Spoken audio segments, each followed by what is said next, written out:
ओम नमः शिवाय, ओम नमः शिवाय। शिव हरि बच्चों, बोलो श्री कृष्ण भगवान की जय।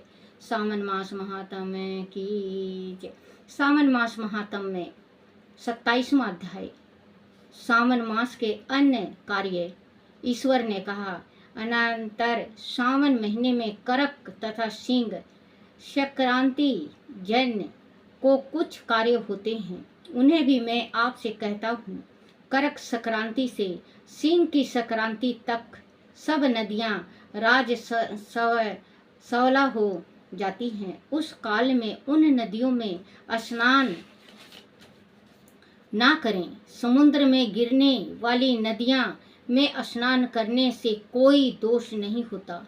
कुछ महर्षियों का कथन है कि करक संक्रांति से दक्षिण दिशा शीतल भगवान अगस्त्य के उदय काल तक नदियाँ सवला रहती हैं। ग्रीष्म में भूमि पर जो नदियाँ सूख जाती हैं, वह अल्प जल वाली छोटी नदियाँ तब तक सवला रहती हैं। अपने आप जिन नदियों की गति बहाव 8000 धनुष पर 32 हाथ नदी नहीं हो, उन नदी में वर्षा ऋतु में 10 दिन तक स्नान ना करें। उन नदियों को नदी ना कहकर गडही शब्द से कहे। करक संक्रांति के आरंभ में महानदियाँ सवला होती हैं। जैसे स्त्री 3 दिन तक अपवित्र रह चौथे दिन पवित्र हो जाती हैं। बच्चों, जैसे औरत का माहवारी आता है, वैसे ही नदी है जो, तो वो भी मतलब अपवित्र रहती हैं। तो 4 दिन तक 10 दिन तक नहाना नहीं चाहिए उसमें होती हैं। जैसे स्त्रियां 3 दिन तक अपवित्र रह चौथे दिन पवित्र हो जाती हैं, वैसे ही महानदियां भी 3 दिन अपवित्र रह चौथे दिन शुद्ध होती हैं। हे मुनि, उनका वर्णन करूंगा, आप सावधान होकर सुनो। गोदावरी, भीम रथी, तिगेड़, भद्रा होकर सुनो। त्रिवेणी का तापी और पयोष्णी से 6 महानदियाँ विंध्य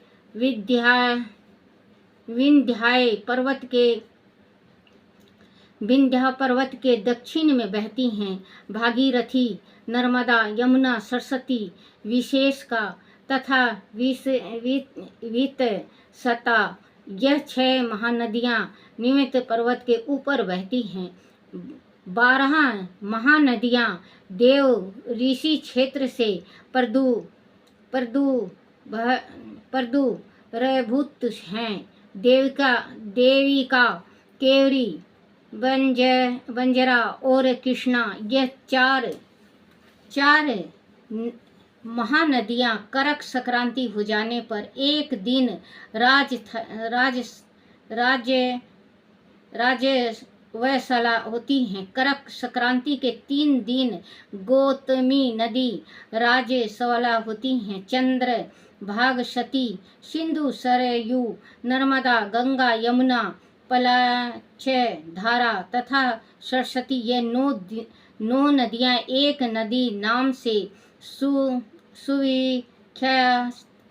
सोड़, सिंधु, हिरण्य केकिल, अहिर्त, धर, सत, ध्रुव, यह 7 पवित्र रहती हैं। राजसवला नहीं होती। धर्म, दवा, गंगा, यमुना तथा सरस्वती, यह सब काल में गुप्त राजोदोष वाली होती हैं। यह सर्वदा पवित्र हैं। जो नदी तट निवासी है, उन्हें राजसवला जाने पाप नहीं लगता। दुष्ट जल भी गंगा जल के मिलने से पवित्र हो जाता है। अन्य महीनों की उपेक्ष इस महीने में किया गया दान उपेक्ष फल प्रदान करता है। मुनि करता है, मुझे इस महीने से प्रिय और कोई महीना नहीं है। बोलो श्री कृष्ण भगवान की जय हो।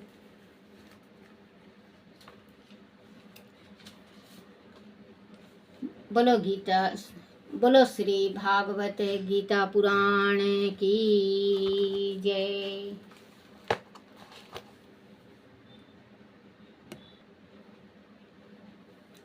बोलो श्री कृष्ण भगवान की जय।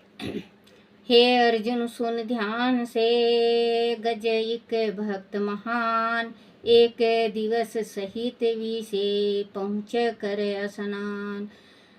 पकड़ा उसको ग्रह ने, निर्मल था गजराज, सुनकर गज की ढेर को पहुँचे भाव के ताज। ग्राह को मारा तुरत ही गज को लिया बचाए, इस पर निज भक्त की कहते नाथ सहाय। जो मेरे आश्रित सदा, उनका मैं रक्षपाल। 15 अध्याय में इमी कहते गोपाल। बोलो श्री कृष्ण की जय। श्री कृष्ण गोविंद हरे मुरारी, हे नाथ नारायण वासुदेवाय।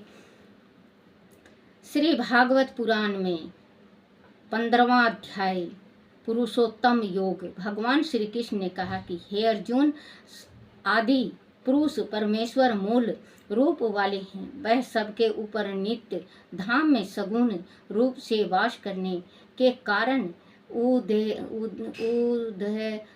कहे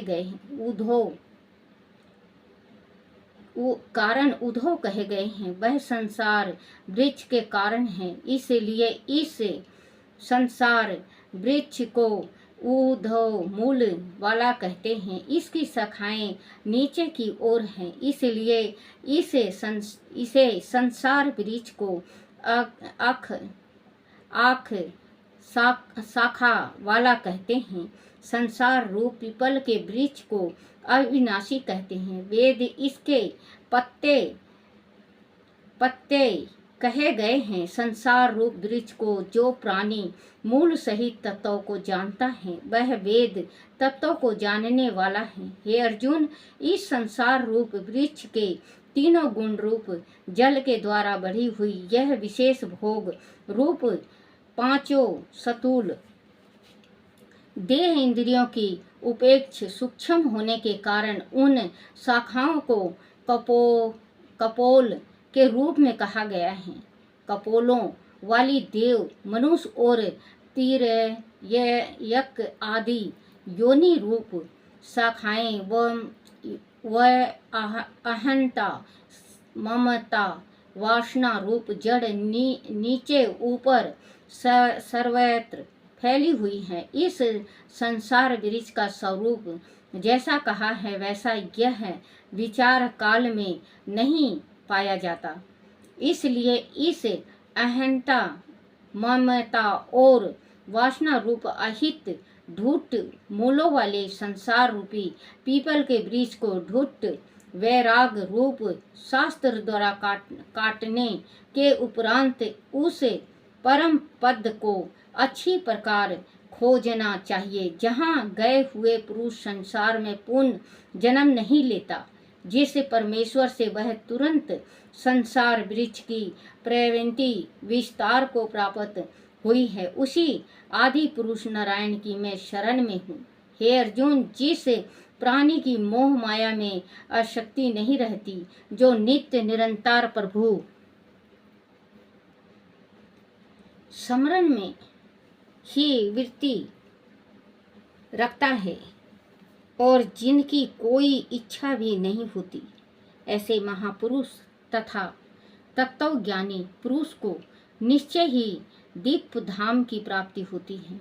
हे पार्थ, मेरे दिव्य धाम के प्रकाश की तुलना हजारों करोड़ों सूर्य के प्रकाश से भी नहीं की जा सकती। इसलिए मेरे ऐसे प्रकाशमान और दीप धाम में जो प्राणी चला जाता है वह पुनः जन्म नहीं लेता। हे अर्जुन, समूची सृष्टि में जो प्राणी आत्मा रूप में जन्मा है वह मेरा ही सनातन अंश है। उनका कभी नाश नहीं होता। वही सत्व राज तम गुणों से युक्त मन और पंचेंद्रियों को पृथक करता है। उनके ग्रह के उपरांत ही आत्मा नए शरीर को धारण करती है। जब तक आत्मा शरीर में प्रवेश नहीं करती वह शरीर मिट्टी के समान रहता है। जब तक शरीर में आत्मा है, जीव अपने शरीर के अंगों नाक, कान, जीभ, त्वचा का अनुभव तथा मन के द्वारा विषयों का भोग करता है। परंतु अज्ञानी प्राणी शरीर में शीतल इस आत्मा को नहीं जान पाते। हे अर्जुन, आत्मा और देह को अलग अलग दृष्टि से केवल ज्ञानी ही देखते हैं तथा जानते हैं। हे अर्जुन, सूर्य, चंद्र, अग्नि के तेज को तू मेरा ही तेज जान। मैं ही पृथ्वी पर निराकार रूप में प्रवेश करके अपनी शक्ति से सभी प्राणियों को धारण करता हूँ और अमृतमय चंद्रमा होकर संपूर्ण वनस्पतियों को पुष्ट करता हूँ। हे धनंजय, मैं ही सभी प्राणियों के शरीर में शीतल उदर में अग्नि रूप होकर प्राण और अपना से युक्त 4 प्रकार के भोजन को पचाता हूँ। मैं ही सब प्राणियों के हृदय में अंतरमयी रूप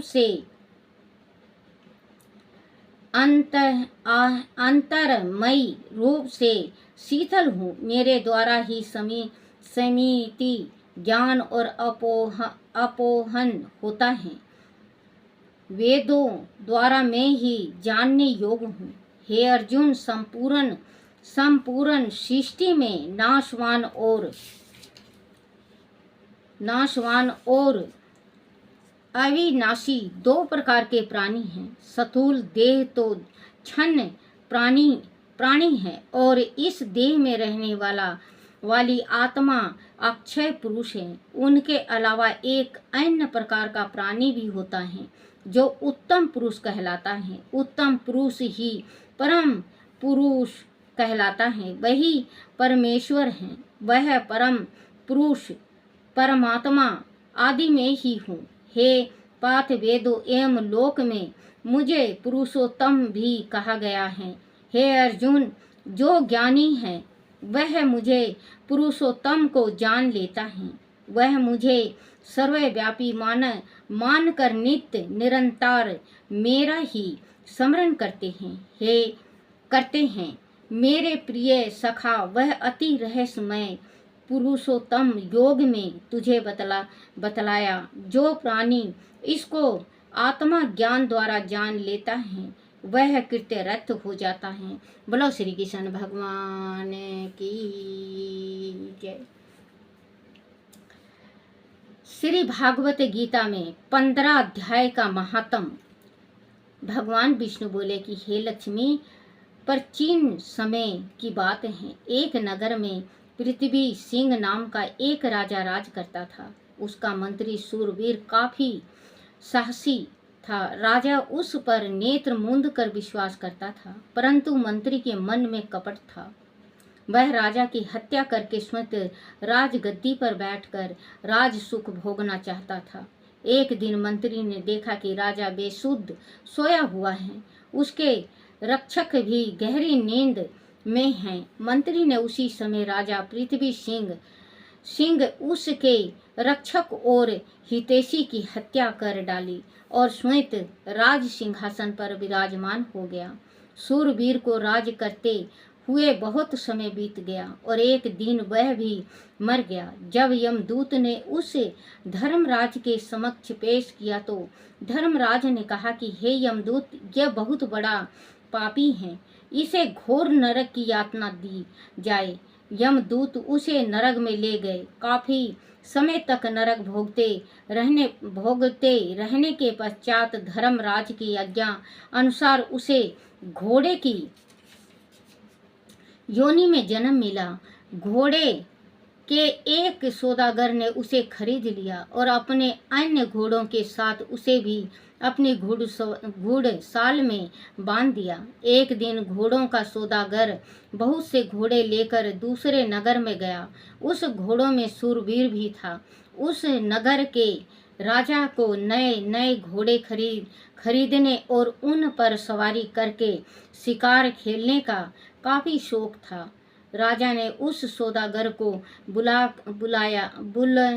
बुलवाया और एक घोड़ा पसंद करके खरीद लिया। वह घोड़ा मंत्री शूरवीर था जिससे राजा ने खरीदा था। जब राजा ने उस घोड़े पर हाथ फेरा तो उसने राजा की ओर देखकर मुंह फेर लिया।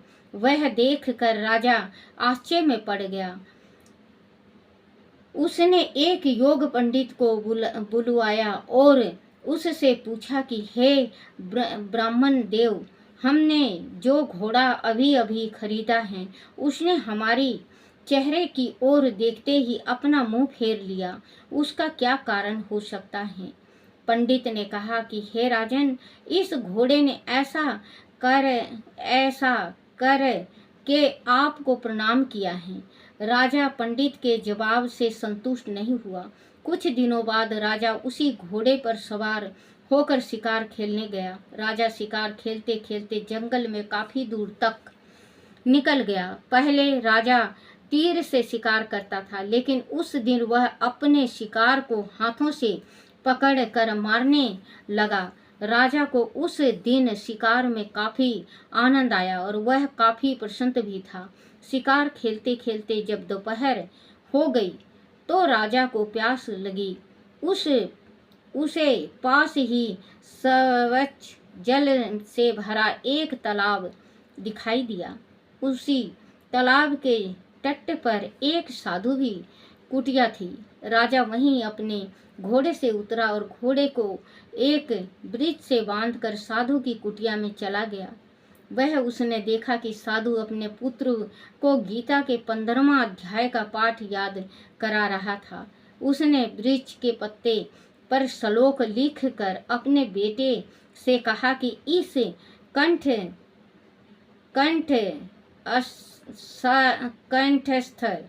कंठस्थल करो और खेलो। राजा ने जिस वृक्ष के साथ घोड़े को बांधा था वह अनेक पत्तों पर गीता के श्लोक लिखे पड़े थे। साधु का पुत्र वृक्ष का पत्ता लेकर खेल भी रहा था और श्लोक भी याद कर रहा था। उस पत्ते पर अचानक घोड़े की दृष्टि पड़ी। गीता के 15वां अध्याय के श्लोक को देखते ही उस घोड़े की अधर्म देह छूटी और उसने देव देह पाई।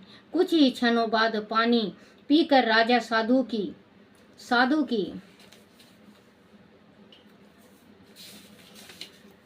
की कुटिया से बाहर उस वृक्ष के पास आया जहां उसने घोड़ा बांधा था, लेकिन वह उसका घोड़ा मरा पड़ा था। वह देखकर राजा चिंतित होकर बोला कि मेरा घोड़ा कैसे मर गया। तब आकाश मार्ग से स्वर्ग की ओर जाते हुए घोड़े ने कहा कि हे राजन, तेरे घोड़े का चेतनाएं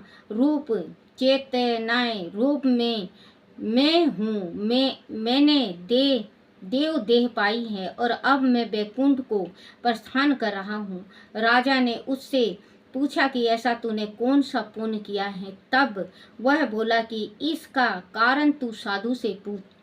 राजा ने साधु से पूछा तो साधु ने बताया कि हे राजन, तेरे घोड़े के मृत्यु शरीर के पास पड़े पत्ते पर गीता के 15वां अध्याय का श्लोक लिखा हुआ है। घोड़े ने इस श्लोक के अक्षर देख लिए वह सतगति को प्राप्त हुआ। भगवान विष्णु ने कहा कि हे लक्ष्मी, यही 15वां अध्याय का महत्व है, जिसका पाठ करने से पापी मंत्री भी घोड़े की योनि त्याग कर देवदेही को दे देही हो गया।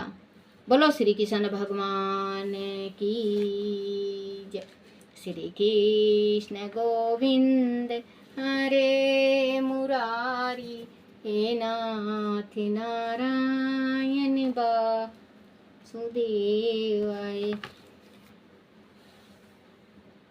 बोलो श्री कृष्ण भगवान की जय।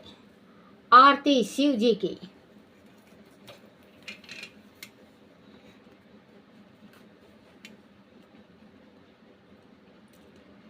जय शिव ओमकारा, हरि से शिव ओमकारा, भज शिव ओमकारा, ब्रह्मा विष्णु सदा शिव, ब्रह्मा विष्णु सदा शिव, अर्धंगित धारा।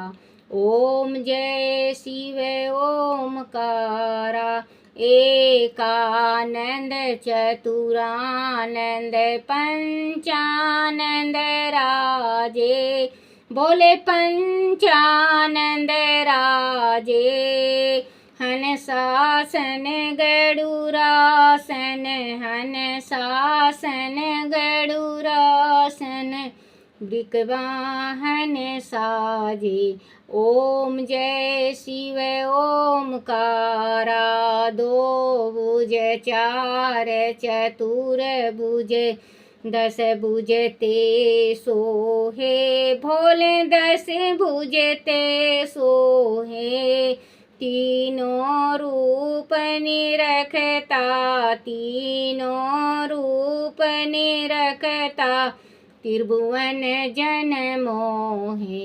ओम जय शिव ओमकारा, अक्षमाला बनमाला, मुंडमाला धारी, बोले मुंडमाला धारी। चंदन मृग मद सोहे, चंदन मृग मद सोहे, भोले शशिधारी। ओम जय शिव ओमकारा, श्वेतांबर पीतांबर बागंबर अंगे, बोले बागंबर अंगे। सनकादिक ब्रह्मादिक, सनकादिक गरुड़ादिक, भूतादिक संगे। ओम जय शिव ओमकारा, करके मदक मंडलु चक्र त्रिशूल धरता, बोले चक्र त्रिशूल धरता, सुख करता दुख हरता, सुख करता दुख हरता, जग पालन करता। ओम जय शिव ओमकारा, ओम जय शिव ओमकारा, भोले जय शिव ओमकारा। ब्रह्मा विष्णु सदा शिव, ब्रह्मा विष्णु सदा शिव, जानत अविवेका। ओम जय शिव ओमकारा, प्राण अक्षर में शोभित ये तीनों एका, बोले ये तीनों एका। त्रिशूल शिव जी की आरती, त्रिगुण शिव जी की आरती, जो कोई नर गावे। ओम जय। प्राण अक्ष में शोभित ये तीनों एका, भोले ये तीनों एका। त्रिगुण शिव जी की आरती, जो कोई नर गावे। ओम जय शिव ओमकारा कहते शिवानंद स्वामी पढ़ते हरो हर स्वामी मन मंचित फल पाता भोले मन मंचित फल पाता ओम जय शिव ओमकारा ओम जय शिव ओमकारा भोले जय शिव ओमकारा जय मेरे शिव भोले की जय मेरे शिव भोले की जय मेरे शिव भोले की जय दया करो दयामय अम्बे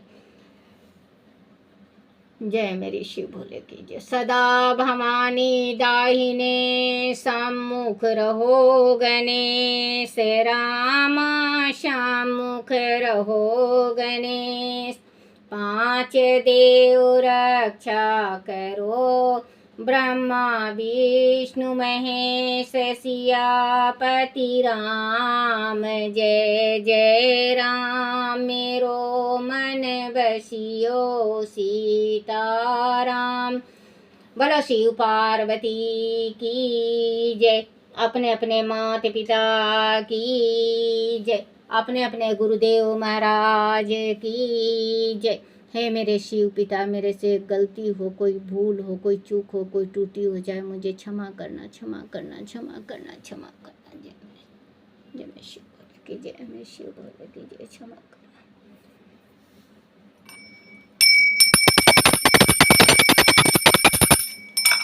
जय हो जय मैं शिव भोले की जय जय जय हो जय शिव भोले की जय जय हर हर महादेव हर हर